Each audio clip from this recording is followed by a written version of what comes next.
Boa tarde, pessoal. Vou conversar um pouquinho com vocês sobre a análise do eletrocardiograma em relação ao eixo. Primeiro de tudo, para a gente fazer essa análise de eixo, a gente precisa ver se o ritmo é sinusal. E para a gente dizer que um ritmo é sinusal, ele tem que ter a onda P, e essa onda P é mais visível na derivação D2, a gente vai entender já já por quê. Essa é uma roda dos ventos bem conhecida de eletrocardiograma e ela serve para que a gente possa orientar o eixo do paciente. De forma convencional, foi-se convencionado que quando o eixo se aproxima de uma derivação, essa derivação é dita no eletrocardiograma como positiva. Um exemplo é o seguinte: o nosso sinatrial ele se localiza próximo ao átrio direito, se localiza no átrio direito, propriamente dito. E o sentido de despolarização cardíaca é do átrio direito para o ventrículo esquerdo. E eu acabei de dizer para vocês que uma boa derivação para eu ver onda P é na derivação D2, justamente porque é praticamente o sentido da despolarização cardíaca. Então, a onda P em D2 é para ser positiva em um ritmo sinusal.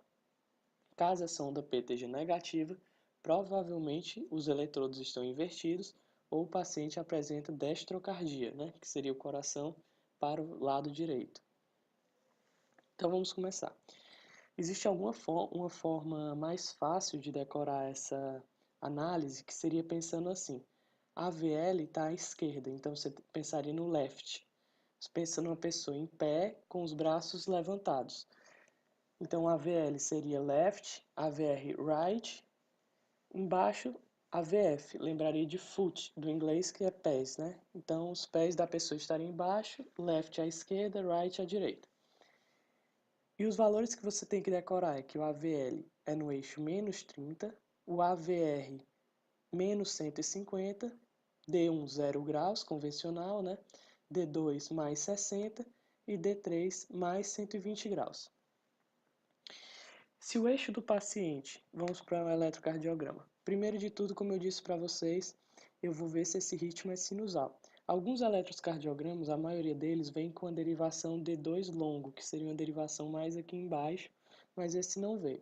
Esse é um ECG real, certo? A gente vê que na derivação D2 tem a onda P seguida de um complexo QRS e depois uma onda T.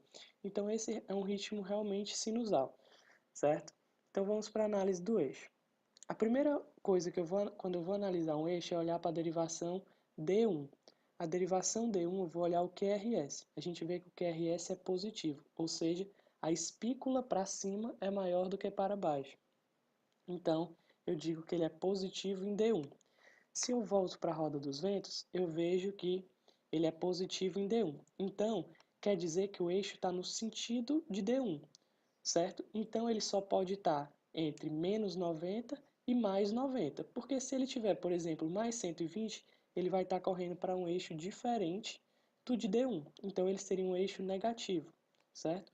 Então, quando eu vejo D1, que está positivo, eu sei que o eixo está entre menos 90 e mais 90. Agora, eu vou olhar para a derivação AVF, e eu vejo que na derivação AVF, nesse eletrocardiograma, ela também é positiva, a espícula para cima é maior que para baixo. Então, eu sei que ela está positiva para a AVF. E se eu estivesse olhando só o AVF, tudo que está no mesmo sentido de AVF é entre mais 90 e 0 graus para cima e mais 90 e 180 graus. Mas eu não acabei de dizer que ela estava positiva em D1 também? A única área que é em comum entre 0 e 180 e entre mais 90 e menos 90 é esse quadrante aqui, entre o 0 e o mais 90. E se vocês lembrarem do eletrocardiograma normal, o eixo normal do paciente varia entre menos 30 e mais 90. Então, eu posso inferir que nesse eletrocardiograma, eu tenho certeza que a derivação dele está entre 0 e mais 90, ou seja, um eixo normal. Mas se eu quiser ser mais preciso para saber, porque o que eu tenho certeza é que o eixo está entre 0 e mais 90, mas se eu quiser ter uma melhor acurácia, eu posso olhar para a derivação AVL. Vamos lá olhar o AVL. O AVL está positivo. Sempre que eu vejo que está positivo para um lado, como eu expliquei para vocês, eu ando 90 para baixo e 90 para cima. Então, para o AVL estar positivo, esse eixo tem que estar entre 0 e menos...